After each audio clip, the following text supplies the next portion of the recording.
Lindsay here, the Frugal Crafter. Today we are going to learn some watercolor marker techniques. I'm going to show you how to make these two cards with these fun artistic techniques, and I'm going to show you 5 different ways to blend with your water-based markers. You can use whatever water-based markers you have. As you can see, you're going to get different results from the different techniques I show you, but I just want you to practice with what you have. The markers that I'm using today are by Ohuhu. They sent me the set to review, and I guess you're kind of going to be seeing a review as we go along, but I thought it would be more useful rather than just another marker review to actually learn some techniques that you can use with whatever you have. But I will give you the skinny on these. You get a set of 60 for about, I think it was about 22 bucks last time I checked, and they are dual tipped. I found both tips to be nice. The brush tip is nice and juicy, and the fine tip writes really well too. Would be good for planners and art journalers. The only downside to these markers, as opposed to the other markers on the market, would be that their caps are a little bit tougher to remove. These are a very small marker, so they're smaller than your Tombos or your Mementos, and you know, if you prefer to have a larger marker in your hand, you know, these are skinny, these are small. So I just wanted to let you know that. I can show you a kind of like more of a standard size marker that you usually get for a dual tip. So you can just kind of see the difference in size, but quality wise I find them to be very comparable, and they are just a heck of a lot cheaper. One more thing, the stamps I'm using today are from Stampendous, and I will have links to everything I'm using, including watercolor paper and recommendations, in the video description. So without further ado, let's get on to the tutorial. First, I want to go over some of the techniques you can use to blend your markers and some of the tools you're going to want to have handy. One of the first things you're going to want is some smooth white surface that you can kind of blend your colors on if you don't want to use them directly from the markers. Of course, you're going to need markers, and these are from Ohuhu. I've got a 60 set here that was about, I don't know, 22 or 23 bucks, I think, but any water-based markers you have are fine. You're also going to want a water brush or a brush with a bucket of water and a blending marker. And what this is, it's like a marker like this, except instead of having color in it, it has a mixture of water and glycerin. And you can find these at craft stores, or this one's by Stampin' Up, and it came from my Stampin' Up lady. So these tools will help you, these 3 tools will help you blend these a lot better. So here I have some examples, and I'm going to work right along with you to get these different effects. So I'm going to tell you what each one of these are first. This one is just coloring directly with markers. This one is using a water brush to apply. This one is using a blender marker to apply our ink. This one is applying the markers and then blending it with a water brush, and this is applying the markers and then blending it with a blending marker. So let's set this out of the way and put our tile there so you can see it. So the first thing we're going to do is a direct marker, and how I like to do this is I like to work dark to light. So I have 3 shades. I have a olive green, I have a kind of lime green, and this kind of citrus yellow color, kind of like a lemon color, and I like to go in with my darkest color, and I'm just going to try to maybe, let's kind of tip this. Hopefully you can see that all right. Maybe if I have it at an angle like that. And I go in and just very lightly put my darker color in. Now the paper you work on is really important, and I'll link out a few different papers I recommend in the video description. This one is by a company called Arteza. It's a very, very inexpensive watercolor paper. You can use any inexpensive watercolor paper, or Bristol, or anything that just lets your markers glide. So here what I'm doing with the next color is overlapping that darker green and spreading the color outward a little bit.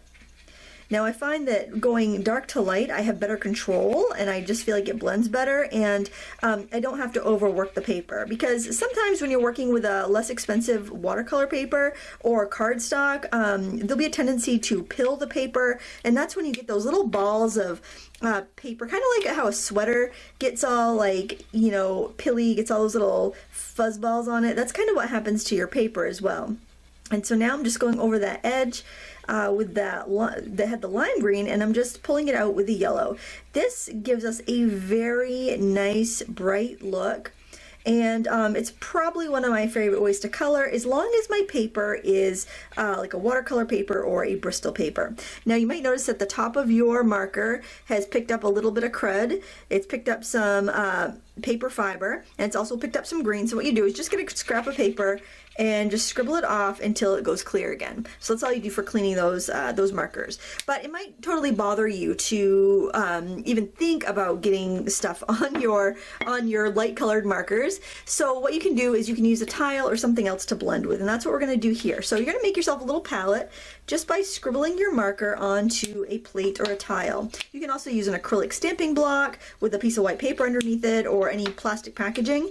The nice thing about tile is that, or glass, is that your colors don't bead up, so you get to see exactly what you're doing there. If I did it on the craft mat here, I'll do it right up here on the craft mat, you can see it just wants to bead right up, and it's kind of hard to see what you have. So that's a consideration. So I'm using a water brush, and what I'm going to do is just wet the area, and by wetting the watercolor paper, it's going to tell the paint to, or the marker ink to blend. Okay, so you got wet paper, you're going to have blending. If you have dry paper, you're not going to have blending. And I'll just pick up that dark since I have it right there, get it out of the way so I don't set my cardstock in it. And I'm just going to go in and paint like I would with watercolors. Or you could even use reinkers for this. A very, customary technique you're probably used to. And you could actually work light to dark. It doesn't really matter with this so much. You're going to end up with a lighter look because of the water you've put down already.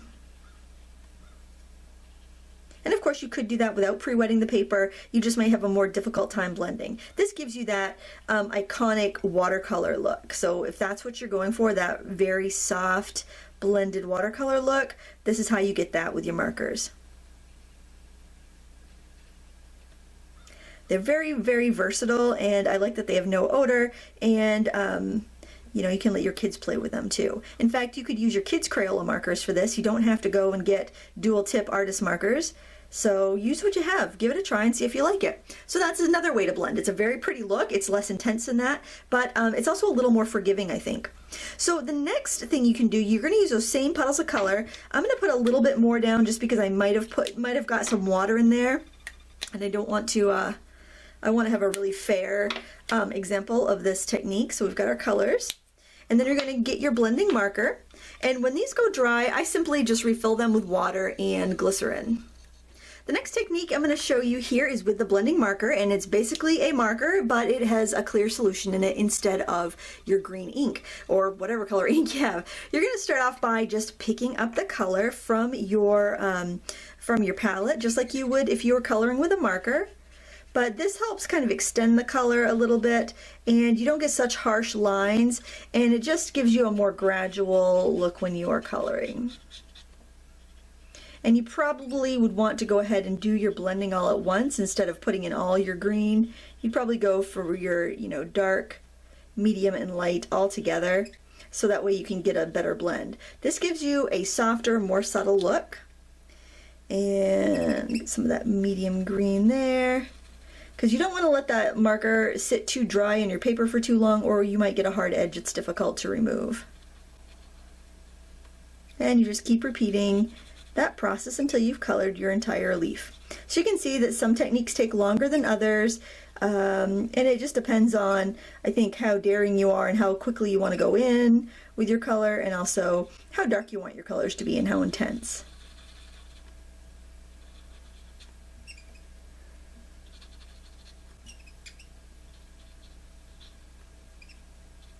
And you can overlap your colors too. This is a very subtle way of doing your coloring. You can go back in with more color and keep building up layers until you have it just the way you want.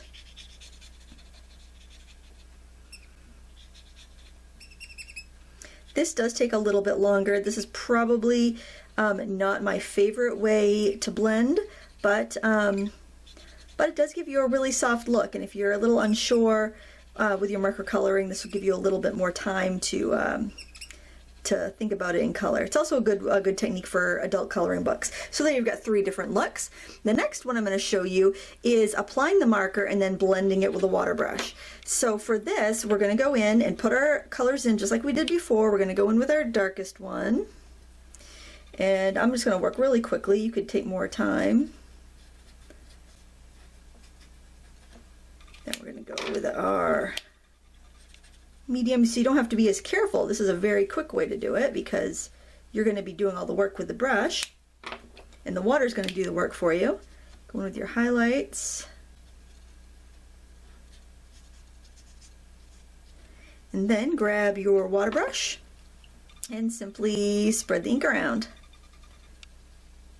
And this is a really quick way to do a scene, especially if you have a large stamped area that you're trying to cover and you just want to get that color in there. The color's pretty and intense, and that's another way to use your markers. And this last way is you're going to apply the marker with your, you're going to apply the ink with the marker, just like we did for the water brush, but we're going to blend it with the blending marker. And this does give you a really vivid, bright result. It's not my favorite though, because I feel like that I feel like you're almost better off just blending with the marker colors, you know. But this is a quicker way, I guess. It could be quicker. It's another way. It's another way. You'll figure out what works best for you, and then you'll do it that way. Then you grab your blending pen. And then I usually just use little circles, and I hit the areas that need to be merged together. Just like that. When I first started using, when I got my first watercolor markers, and then I'll keep my, this is really handy to have that tile there, because if you can't blend the colors together, you can easily pick up some color and fill in the gaps. When I got my first set of dual tip markers, and this was probably close to 20 years ago, I was very disappointed because there weren't many choices. The ones that I got were very expensive and they weren't doing what I wanted to do, but it really was just that I didn't know the right way to use them.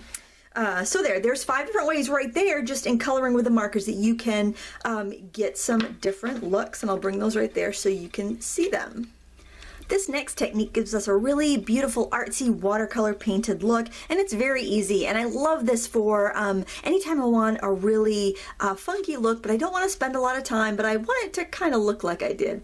So what we're going to do is take this rubber stamp and we are going to color directly on the rubber, and that's what's great about these watercolor markers, is that you can do that and it's not going to hurt your stamp. And if you think of like a set of 60 markers, that's like 60 little ink pads you have at your disposal. So if you're just getting started in stamping, it's a great way to save some money.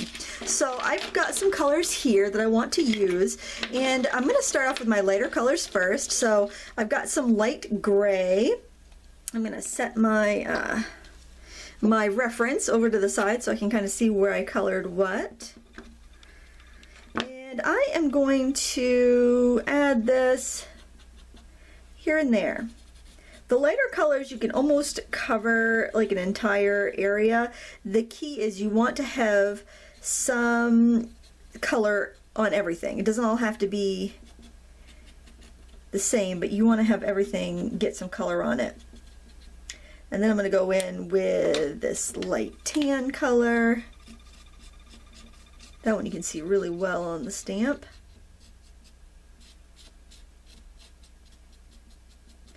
And add some more color. Don't think I want any on that. Maybe a little bit up here on this one. And we're going to add some, we'll do some blues. We'll do this one all light blue, since I know I have a lot of light blue on that. Now this is one of those techniques that you kind of need the felt tip marker to do. It doesn't work really well with the real brush markers, and you'll find that, I mean, like, the real brush markers have the advantage of being able to work onto a wet surface without it, you know, soaking up the water, but they don't do well with inking up your stamps because they want to bead up, because the ink is really juicy on those. Fill that in. I want to fill this in too because it's a nice light color. If you feel like you've gotten like grime on your marker because it's a really light one, just scribble it off until it comes clear on any scrap of paper. I'm going to grab some of this blue and add that here and there. And as you start adding more colors, don't put quite so much on there. You want less each time you add. Because you don't want everything to be the same. You don't want a monotone color. You want lots of different varieties of your colors. I'm going to grab this teal. This is a really pretty color. The key is that you want some color on everything.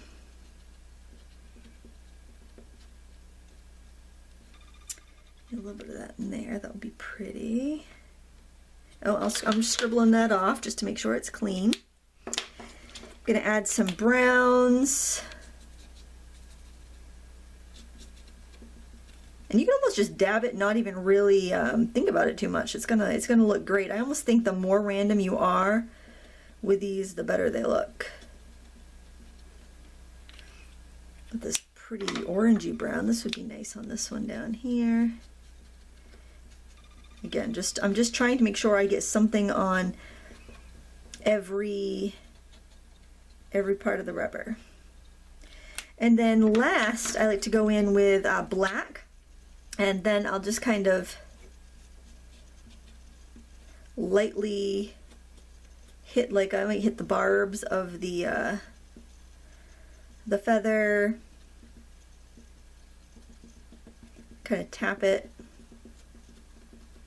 Any place I think it might not have any ink, or any place that I think I want a little bit more definition.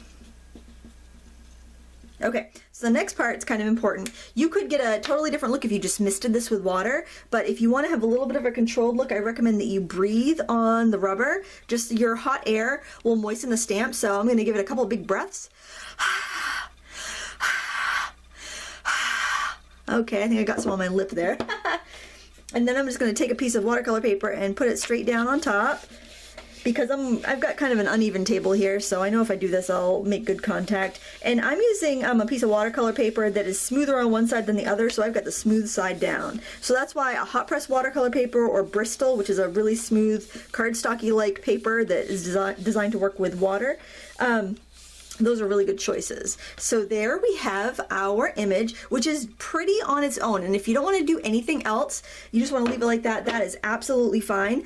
But what I like to do is I will grab my my water brush or paintbrush dipped in water, and I will go around and I will drag some of those colors together.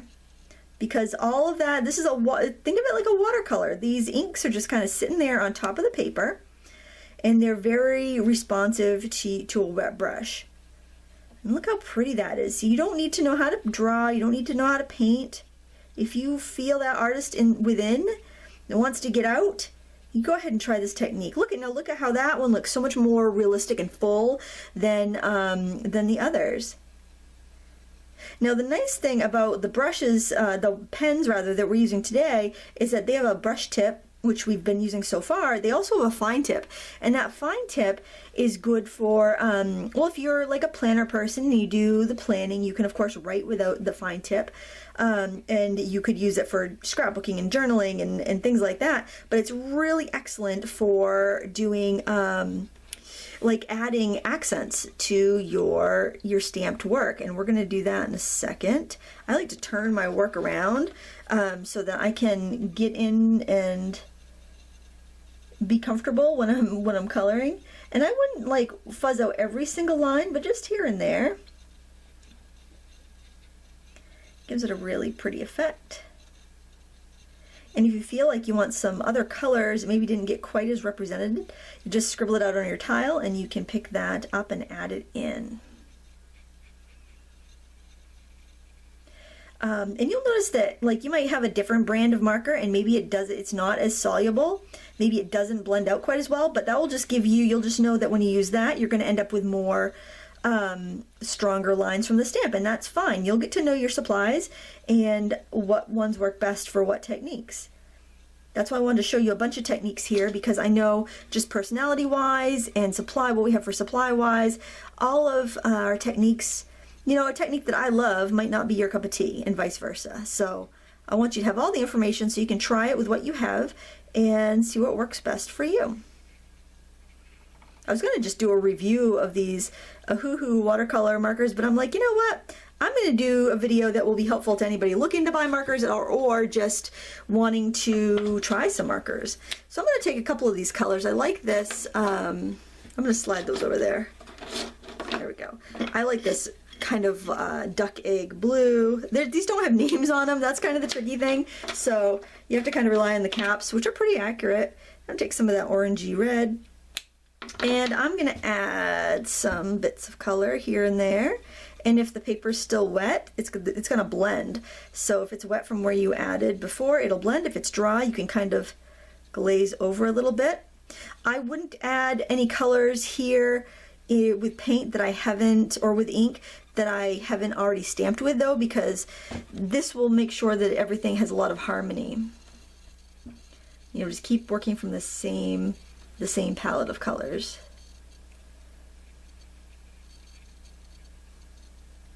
Such a pretty look. And they all mix really well, which is nice.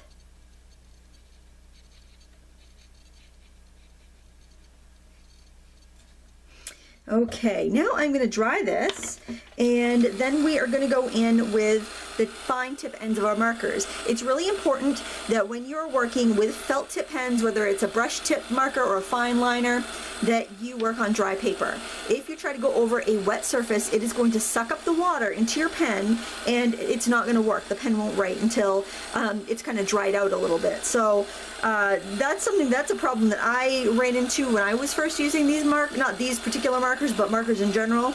And just remember to work on a dry surface and you're going to be fine. So I'm just going to grab the black pen, and I'm just going to use the fine tip. You can see it's a really tiny fine liner there, very, very like a pen you would write with kind of. And I'm going to go in, and what I actually like to do is I will look at the back of my stamp there, because there's that illustration. It kind of shows me how everything should look, and hopefully you can see that through the well, you know what, I'll take it off the block so it'll be a little easier to see. We'll set that like that, and then I'm going to put it on my, I am discombobulated, here we go. I'm going to put that on that side so I can see it a little better. And I'm going to look at that and use that kind of as a guide, as well as using the marks on from my stamping. And I'm just going to use that as a guide to just figure out where I want to add more detail. And just go in and add as much or as little as you want, or none at all, because it's your art. You can do whatever you want. That's great, especially for these little fluffy areas here. You can, if you felt like you lost a lot of the design, you can go in and sketch it back in. But you've got that safety net of having those guidelines down there. You know, you've got those stamped lines. You don't have to worry. Just hit the lines that you really like. Hit the lines that you want to make seem a little bit more pronounced. And this is something you could do if you had a watercolor painting and you were working on watercolor painting and you lost a bunch of the design and you were upset that you had lost that detail. You can go in with your marker pens. The next thing I want to show you is adding some shadow, like a drop shadow, around the leaves. I always call feathers leaves. I don't know why I do that. Sorry about that. So what I'm going to do is actually scribble out a couple shades of gray onto my tile. Get a light and a dark. You probably just need one shade of gray, honestly. And I'm going to grab my water brush again. And you want to pick one side. So I am going to pick, I guess I'll pick that side. Okay, so the right side. So what I'm going to do is wet carefully on the right side of my image. Then I'm going to pick up my gray, and I'm going to add my shading, and hopefully it'll just kind of fade out on me. Remember, don't worry about being perfect. And so that's if I just had one color of marker. You can go in with a lighter and a darker. This lighter gray seems a little bit warmer too. If I'm using two shades, I would go in first with a lighter one. And then I would just add the darker one just where it would be the darkest, like kind of near the fullest part of the feather right up next to it, and let it kind of fade out.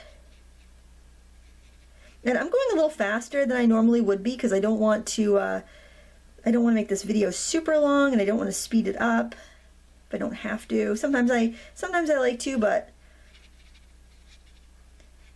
I want you to have a kind of a realistic idea of how long it would take here. If you get too much, just blot it off. Wet it and blot it off. Going in my lighter gray. By wetting the shadow area first, it just gives you a little bit more blending time. I never realize how long it takes me to color one of these when I'm doing my samples, and then it's like, oh, and the clock is ticking and I am recording, it feels like it takes forever. And sometimes you have enough ink left in your brush that you barely have to add anything. And sometimes you just end up picking up a little bit of the color from your stamped feathers, and it just wicks out and it looks pretty good just like that. You don't really have to do much to it. Alright, now something else that's really fun is to actually do a little like spattering, and so to do that I'm going to put some water there. I'm actually going to grab a regular paintbrush for this because I find that a regular paintbrush does work a little bit better. And I am going to scribble some colors that I like on my tile, and we are going to spatter those on. Now if it lands on the feather, it might make the watercolor marker run, and that's totally fine. It gives you that pretty artsy look. If you don't want it to run on the feathers so much, you can just quickly go in with your paper towel and blot any place where you don't want any ink to run. I really think it's fun to just kind of let it do its thing and see what happens, because that's when you end up with those really pretty effects.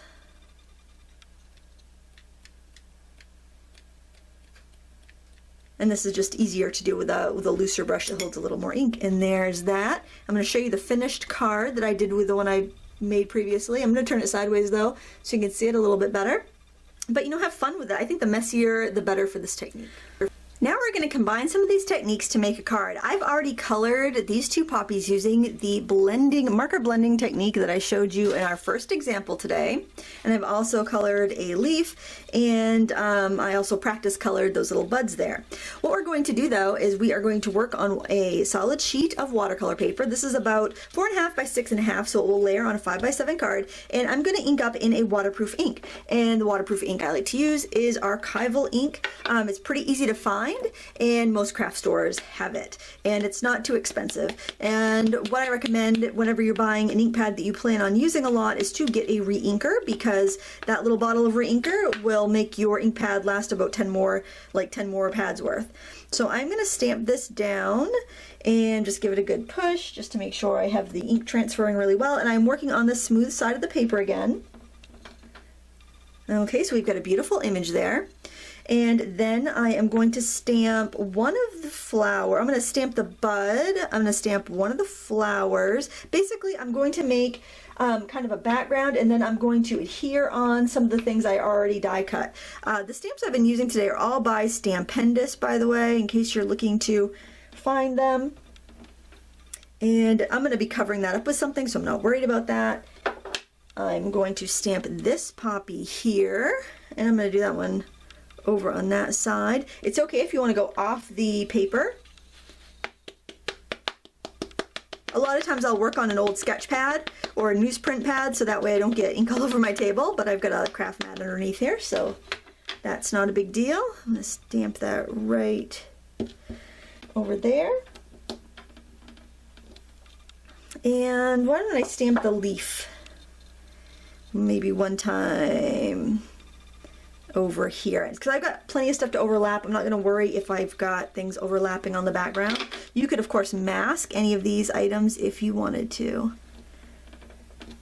There we go. And I want to heat set this really quickly to make sure that my ink is set.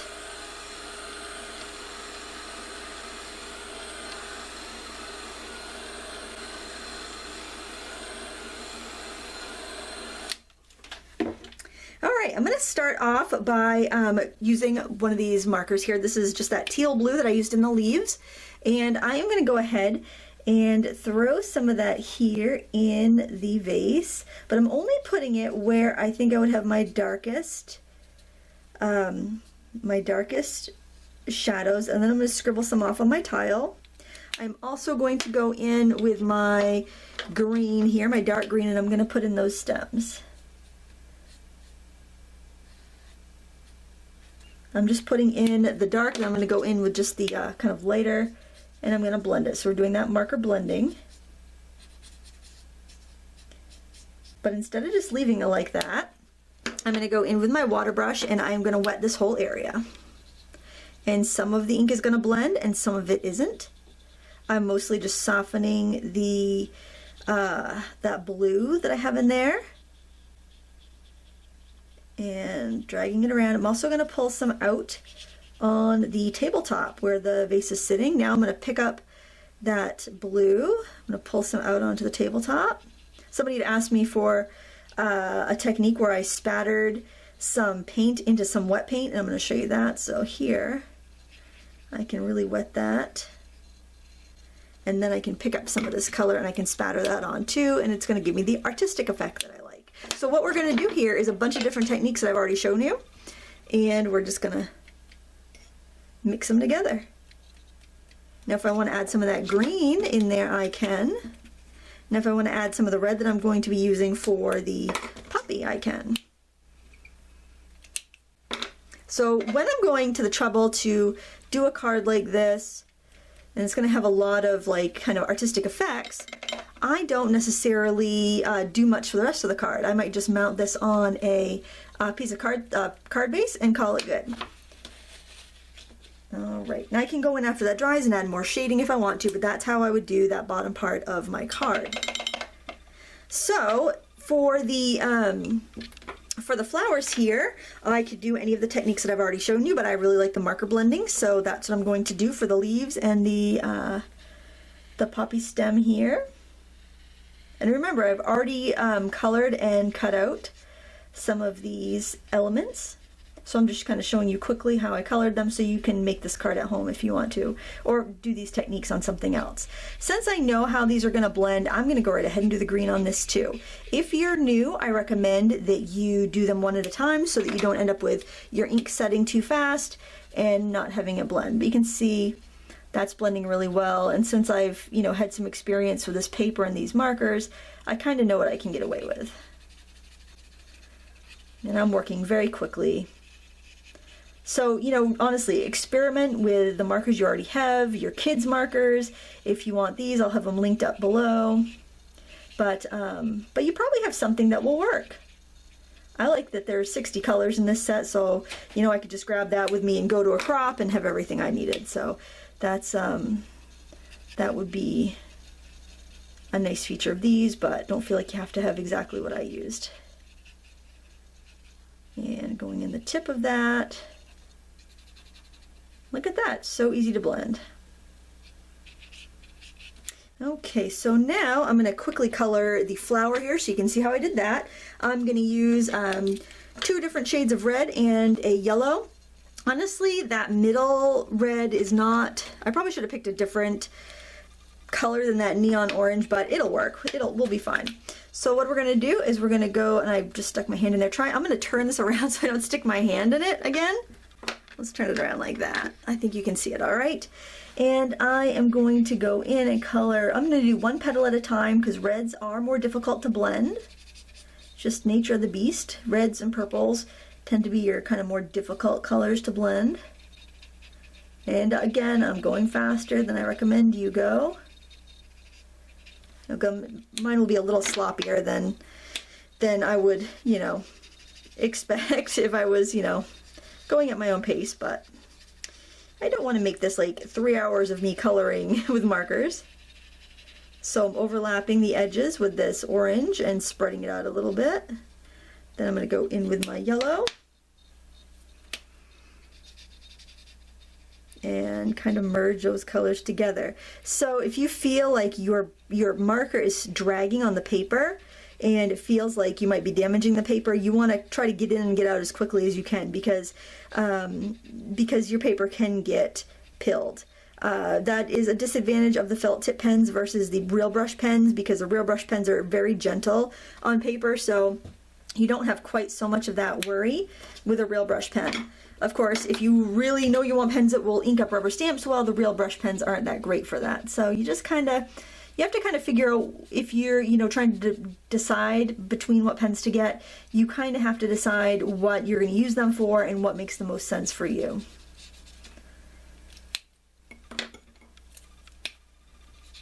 These pens are very slim, and the caps I don't think they, when I first got them, I thought they were kind of hard to remove the caps. It does seem like it's easier now, but that's something to consider.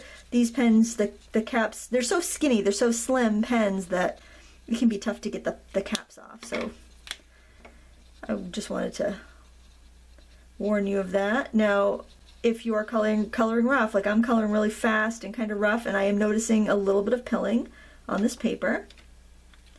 If you want if you want to make it a little bit darker, glaze over with that first color, and that will give you a darker look. And try to color with the contours of the stamp or the shape of the thing you're coloring.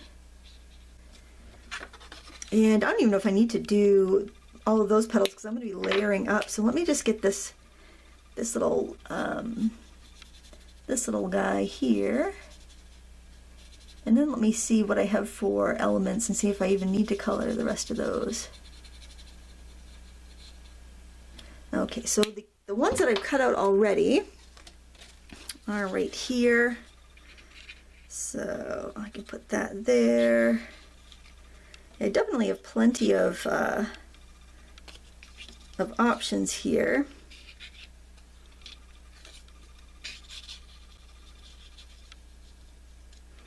Yeah, I can do that.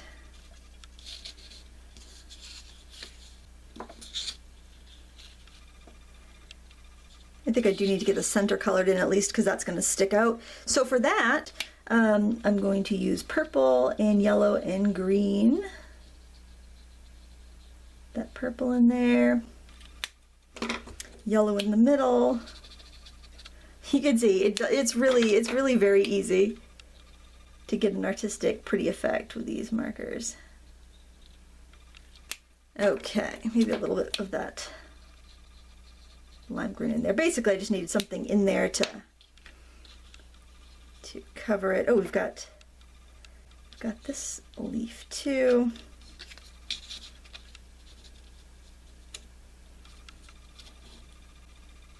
There. So I think I want to make some of these a little bit more pronounced. So what I'm going to do is grab some foam tape, and we're going to add that foam tape in there. My famous yellow squares.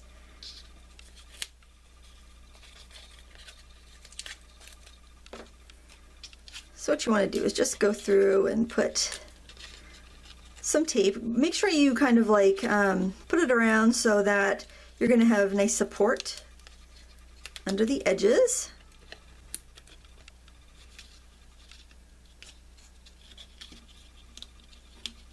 And say really, you don't really see where like we had any weird overlapping. So that, I think I would just glue that down with some glue.